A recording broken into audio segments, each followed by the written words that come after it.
Hello, everyone, and good evening. Welcome to Money Minded. Today is Friday, May the 17th, 2024. Great to be with you here again on this platform. We're going to jump right into it. Once again, tonight we are going to talk about making sure we are planning for our retirement.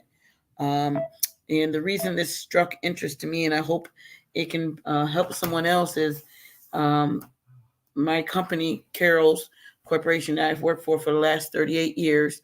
It was sold, and we are now a partner with RBI, which is Restaurant Brand International. Anyway, so our first change, we closed yesterday, so we're now part of RBI today. So our first change was to they are changing our 401k company, the company that we use. So it brought me into a lot of questions about being prepared for retirement and things like that. So I said, I was going to take this opportunity to speak to you all about retirement on tonight. So one of the things that I've always thought, and I thought at a young age, is I need praise the Lord, Sister Laretha, how you doing?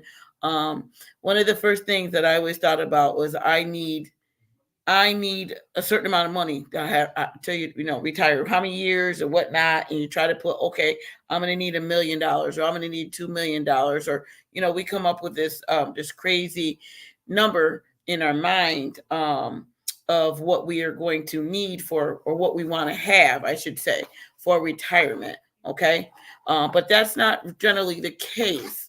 Um, the case it the way you're going to figure out how much you're going to need is you would again take your what you're spending every month, okay, now, and say, okay, and when I retire, can I live off of that same amount of money? I need to have that same amount of money when I retire. Okay, so you want to say to yourself, what am I going to do? What do I need? I'm going to throw out an example for tonight. So if you bring home and you have $4,000 and you live on $4,000 a month, when you retire, you want to have that same amount of money. Okay, so again, we get into this thing of thinking, okay, we got to save $1 million and whatnot, but we really don't. You don't need that much money, and first of all, we don't know how long we're going to live, truth be told. Okay, but you do need some. So there's ways of trying to figure things out. And one thing, when I was doing my research, that I found here in the article, it says a common approach is the rule of four. So what it says is the guideline suggests withholding 4% of your retirement savings in the first year of retirement and adjusting for inflation for each year after that. Okay, so as a suggestion, they always say when you start a retirement plan, some kind of 401k, whatever the case might be, you will always want to try to start off with 4% of your earning. And you also always want to do your retirement on pre-tax. You want them to take the money out before your salary is taxed. Okay, so here's the things you got to think of. All right, when you retire, a lot of people, you're thinking about your retirement. I'm going to live in retirement, but you also have another source of income. You could have, obviously, Social Security. You can have a pension if your job offers that, and then of course there is the traditional 401k or an IRA that people use for retirement. Okay, so you would want to keep up, say if you're getting close, like myself, thinking about retirement. I got some years ago, but I'm thinking about it now. You want to keep up with how much are you going to be getting from Social Security. Okay, so you can go on to socialsecurity.com. The IRS, they also have some things, if you do your research, to tell you how much they would give you, you'll be receiving if you work to the age of retirement to get your full Social Security benefit. Okay, so we're going to stick to that $4,000 number. All right, so say you're $4,000, you've been working for years, you're really paid into it, and Social Security says, hey, if you work until you're 65 and it's your retirement age, we're going to give you $2,000 a month. Okay, so that's great. So all you need now is $2,000 more to live the way you are now in 2024. So I say you bring home $4,000. All right. When I retire, I want to make sure I keep the $4,000. You're only going to need two. Okay. So 2% of that you need to save. So the basic rule of thumb is to start off 4%. If that 4% is not enough, okay, of your earnings, then you want to increase that 401. You want to increase the percentage that you're saving. But keep in mind, you also have to throw in the factor that if you work for an employer, most employers, after a certain amount of time that you've been there, will match it or add to it, some kind of adding on. They're going to say, okay, well, if you work for me and you're 100% vested, I'm going to match a certain amount. Okay. I just found out with the new company that we're with, RBI, they're going to match us 4% of our savings. Okay. So, which is great. So that means, okay, you're thinking, all right, I can't afford to put in more than 4%. That's okay, because if your company is going to match your 4, you're getting another 4% from them of what you're putting in. So you actually kind of double your savings. Hopefully that makes sense. Okay. So then if you add your 4% and their 4%, hopefully you'll have your $2,000 and you're all set. You're thinking, that's great. I got my $4,000. I got 2 from Social Security. I know I'm putting the 2,000 in my 401k, and I'm all set. Okay. Another source of income, it might be your pension. Our company does not offer pensions. Some of them do. That's another source of income. I know my mom and my dad used to get pension, but it wasn't that much that the company put it in or whatnot. But that could be another source. All right. The things that we don't think about is, here's the issue. We're in 2024, and I'm, for an example, it's just not me, but I'm just putting out there. 2024, and I'm like, okay, I have $4,000 and I'm living off every month. Okay. In 10 years, in 2034, is $4,000 a month going to be enough? No, because of inflation. What's going to happen? Everything's going to go up. Gas is going to go up. Your taxes might increase. Your groceries are going to increase. Your internet service, whatever you use is going to go up. Okay. So you want to think about inflation when you're rethinking about retiring. All right. So as this year, we're saying, okay, I'm going to put my 4% in. Next year, if they give you a raise, see if you can add another percent to it, because you always want to continue to increase how much you're dropping in your 401k for inflation. Do not forget about inflation. Okay. So you got to know the needs. Don't give yourself this crazy number. Okay. Because sometimes we don't make, I talked about SMART goals. We don't make goals realistic. And we think, okay, I want to have $1 million by the time I retire. But yeah, so you're doing that, you're chasing that number, and you get defeated, and you may not ever get there. So you want to do something more realistic, as in you're saying, okay, well, I need to make sure that I put $2,000 a month away in my retirement, and I know I'm going to get, for me, 4% of that matched by my company. What is it that I need? So it's going to take some math. It's going to take a little bit of figuring out, but it is worth the investment in taking time to figure out what your needs are and what you're going to need in 10, 15, 20 years, or whatever you're going to retire. I use myself as an example, and Lord's willing, 10 more years and I'm out of there. If I can get out of there earlier, if I have enough, I will do that. But again, you got to realize with the Social Security, and people are living longer. I believe with my age, they want us to go to 55 or 65 or 67 to get full retirement. My goal is 65, even if it is 67. So when I do my math and figure out how much I need in my retirement, I got to know that I'm only going to get 80% or 70% from Social Security. I got to make up that other 30% until I get to 67, because I won't, be at the retirement age. For factors that go into this, don't just pick a number. Another reason I bring this up too is, again, I'm the district manager and I start employees off and they're starting a 401k. Oh, I just want, I can't afford it. And I'm going to put in 2%, or 3%. You're not really missing that money yet because you haven't even gotten that first check. So I always try to encourage my managers to make that sacrifice now while you're younger. Get it started now, because you don't realize how it pays off. Another example I'll give you, I have a lot of managers. Obviously, we got to trade over. We're going from Empower to Myrtle and Lynch, and a lot of people are paying attention to what, and they're like, "Oh my God, I've been putting it in all these years, and that's all I got. I don't have any more in there. I thought I would have more than that. I've been putting such and such in there."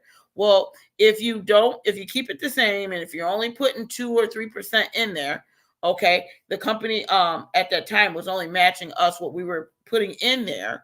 You're not going to make that much money, and it depends on how the stock market goes, if you're up or you're down. Okay, so the more that you can save is right off the bat, it's better for you, and it's best to do it at a young age. Even if you're getting in your career, college students, if you're graduating from college and you got a job and they offer you 401k, don't start with just 2% or 3%. Do that minimum 4%. Okay, so that you wait, that way you can start for planning for your retirement. I know you have student loans. I know life is life in it. You got car payments. You're adulting now, and we know adulting isn't fun. You got rent and groceries and all these other bills and stuff like that too. But what happens is when we're young and we don't think about our end, our future, by the time we start thinking about it, okay, half of life is already over and you have nothing saved. All right. So very, very important. At least try to start with that 4%. All right. So then my question again, when I was talking to the financial advisor today was, all right, so I've been investing I've been a manager for the last, I've had a 401k for the last 36 years. And I got this nest. Should I take that and roll it over into an IRA and then start the 401k just to invest that? And I also wanted to know what the interest rate was on that on that IRA, because I'm thinking if the interest rate was good enough, I would take what I have, roll it over into an IRA, and then I can earn more interest on that. So I'm trying to get more bang for my buck. Okay. So speaking to the financial advisor today, in my situation, that wouldn't be best for me. It would be best for me to keep rolling in the 401k, because I'm pretty financially okay where I am. And there's a lot of fees, which I didn't realize, that comes with certain IRAs. Okay. So when you get an IRA, it's not just sitting there and it's not just collecting interest. They're going to want to still invest some or all. Okay. So you'll be getting, and if you're not, if you're like myself, you're not very knowledgeable when it comes to stocks, bonds, CDs, that kind of thing, you got to be really careful. And then the financial advisors, a lot of the companies, banks, Bank of America, Empire, if you get into these things and you get these financial consultants, there is a charge. They will charge you for the advice. They will charge you to sometimes move your money here, there, and everywhere. Okay. So be careful, because I thought, okay, I had this great idea. I was going to do this and figured it was going to be another savings plan. Wrong answer. Okay. So I just rolled it over to the 401k. So you don't, yeah, that's right, Sister Larissa, nothing is free. They charge you for everything, okay? Even the advice they give you, there is a fee for it, all right? So make sure you do your homework, all right? Because there's an IRA and there's an IRA Roth too, all right? Not only that, he explained to me with an IRA, okay? Because it's not a retirement, your 401k is more like a pension, more like you're going to start drawing it out when you retire. With an IRA, when you start drawing that money out, there's fees. So they're charging you to take out your own money. I said, okay, make that make sense to me. And it didn't. I said, okay, thank you for explaining it. I'm just going to roll it over to a 401k. Okay. So make sure you do your homework, do your research. Don't just start an IRA and you don't find out all the backgrounds about it. Okay. You got to set your goal, realize what it is. What can you live off of when you retire? Okay, so figure it out. Don't give yourself a crazy number. Figure out what it is, then start putting money away, but keep in mind inflation. Okay. Um, make sure you know what you need. Let's see, contribute to your, yep, I did all that. Okay, so then again, we talked about pensions. If your employer has pensions, okay, yes, Sister Rita, Uncle Sam. That's the other thing too. When it comes to 401k, I'm glad you said that. If you withdraw your money, this is what's happening too in our company too. Some of these young ones are not thinking or whatever, and like, oh well, I'm just going to take what I have out and start a new one. Okay. Oh, I need that money. I can use that money. I can go on vacation or whatnot. Okay. What they don't realize is if you are 59 and a half or younger, they are going to charge you 20% higher in taxes on your money. Then there's a 10% penalty fee for taking it out for being under the age of 59 and a half. So you're giving 30% of what you have in there away instead of just rolling it over. So again, I'm trying to discourage people from doing that. So keep that in mind. We all get in a pinch. We all sometimes need some extra finance. If you don't have the money, this is why we're talking about paying yourself. We're talking about having a savings plan, money in your checking account. We talked last week about impulse spending that you don't want to do. You just don't want to go out and do these things and get yourself into financial debt. Okay, because you want to keep the nest egg that you have for your future. All right. Most 401k programs has the option that you can take out a loan if you need it, and a loan for hardship. It could be for college, paying down debt, credit card, whatever the case might be. The nice thing about doing that is that you're paying it back to yourself and there's no penalties in it. So you'd be better off trying to take out a 401k loan than to just cash it all out to get all the money out, because you're going to lose so much of it anyway. Okay. So make sure you do your homework on that as well. So if your employer offers pensions, they have a pension, ask about it. Great. Get involved in it. This is another way to have some cushion, some extra money when you retire. Your pension can go towards the inflation part. So I'll give you an example. We'll go back to the $4,000 or whatnot. And if you're enjoying the pension, your company, when you retire, may give you $200 or $300 a month for a pension, depending on what you put in or however the pension works. Okay. That $200 or $300 can help you with inflation. All right. So I would like to think about, again, I'll use myself. When I retire, obviously, I know I'm not going to go out and buy a new car, and I'm not going to, make all these bills and whatnot and things like this, because of course you're retired at this point. All right. And you're not going to be having, earning extra here, extra there, whatever the case might be. So that extra $200 or $300 can be inflation, the inflation money for you, for the extra higher grocery bill, for the higher gas bill.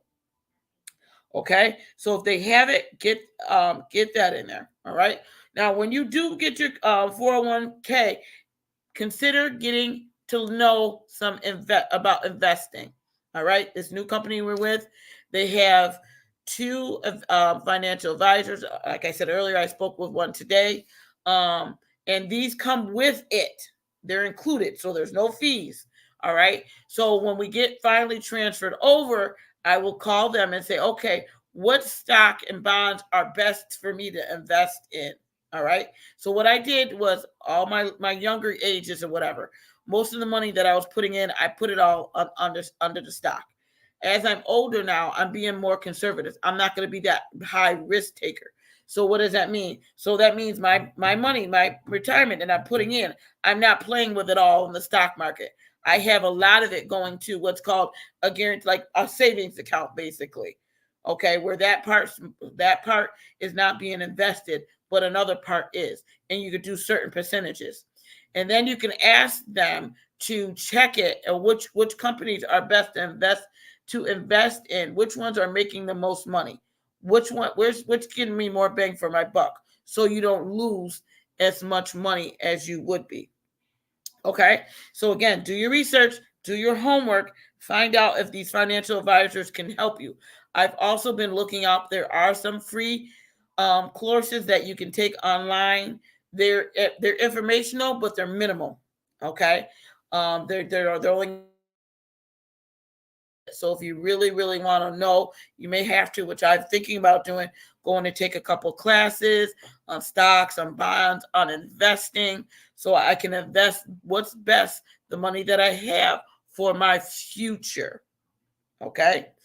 Um, and again, do your homework.